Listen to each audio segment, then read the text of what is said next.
ይኸውላችሁ እንግዲህ አንድ ነገር ስናይ ዝም ብለን በጭፍን ነገሮችን ከግራም ከቀኝም ከቀደመውም ካሁንም ወደፊት ሊመጣ ከሚችለው ነገሮችን ትሪያንጉሌት አድርገን አይተን መዝነን አበጥረን አንጥረን የምናወራው ነን ወይስ የሆኑ ትንንሽ ዶቶችን ሰብሰብ አድርገን ወደ ጀጅመንት የምንሄድ ሰዎች ነን?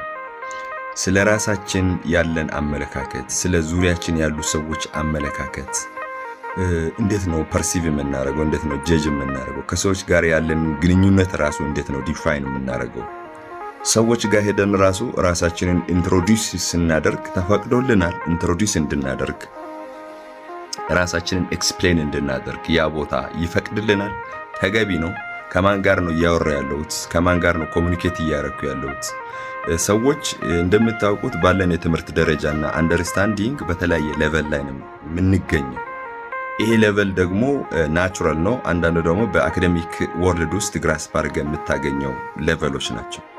ስለዚህ የአንድን ሰው ከንግግሩ ተነስተ በአእምሮ ውስጥ የሚያመላልሰውን ሐሳብ ያለውን ፐርስፔክቲቭ ያለውን አንደርስታንዲንግ መረዳት ይቻላል።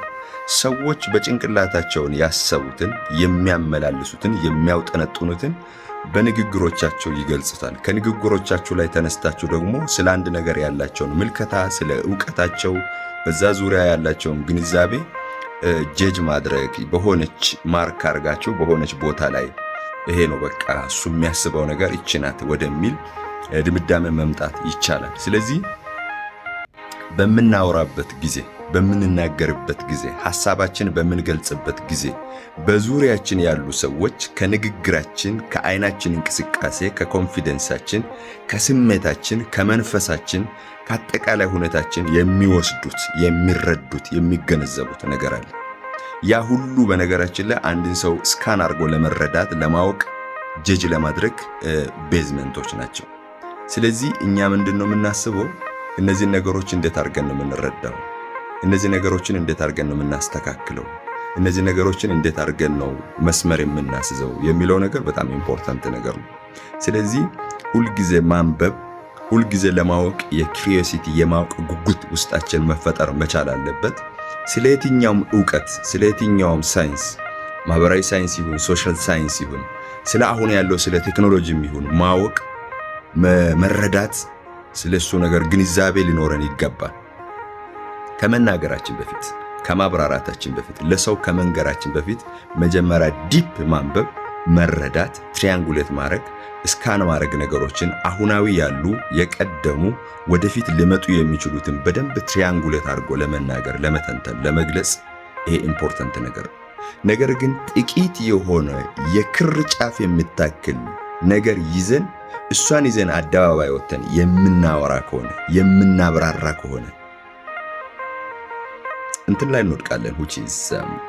ምንድነው ትዝብት ላይ ልንወድቅ እንችላለን።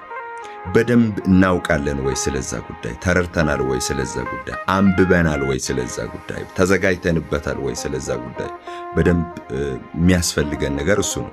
በደንብ ሁሉን ነገር ለማወቅ ጥረት ማድረግ በጣም ኢምፖርታንት ነው። እንዴት ደስ ይላል መሰላችሁ? በደንብ አውቃችሁ ተረድታችሁ የተለያየ ከዛ ጋር የተገናኙ መዛግብቶችን፣ ጥናታዊ ጽሑፎችን አገላብጣችሁ አይታችሁ ተረድታችሁ ከዛ የራሳችሁን አናሊሲስ ስታስቀምጡ ዛትስ ቤስት። ያ ነው የተማረ ሰው የሚባለው። ያ ነው ያነበበ ያወቀ ዕውቀት ያከማቸ ሰው የሚባለው። ካከማቸው ዕውቀት ላይ ሲያካፍላችሁ እንዴት ይጣፍጣል መሰላችሁ? እንዴት ደስ ይላችኋል መሰላችሁ?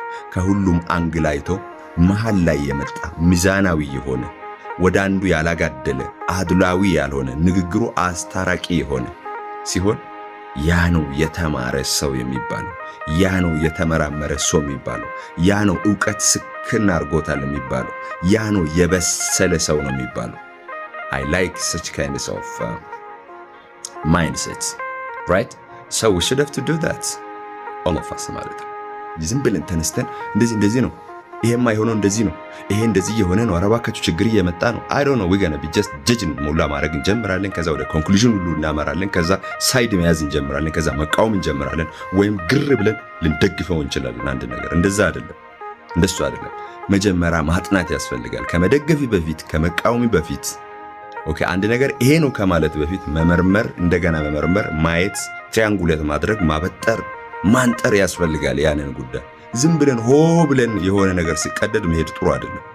ይሄ በጣም እኛንም ራሱ ያለንበትን ስታተስ የሆነ ያስገምተናል። እንደዚህ አይነት ነገር መሆን የለበትም የሚል የግል እምነት አለኝ። this is my view, right? I have the right to hold such kind of view አይደል? personally ይችላል